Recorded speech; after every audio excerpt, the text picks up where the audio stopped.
puro resibo. Kasi trabaho din ang trabaho, hindi tayo mayaman, naiipon natin dito resibo.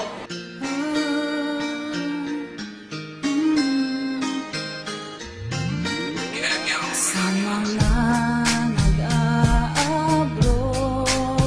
walang maiipon na sahod, pamilya ay iniwanan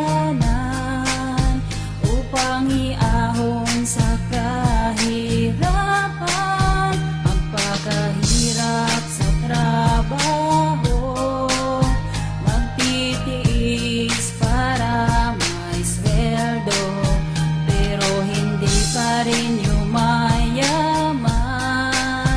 kaliwat kanan baon sa utang. Sana naman mawa kayo sa kalagayan dito, nag-iisa nalulungkot ng ulila sa inyo, gustuhin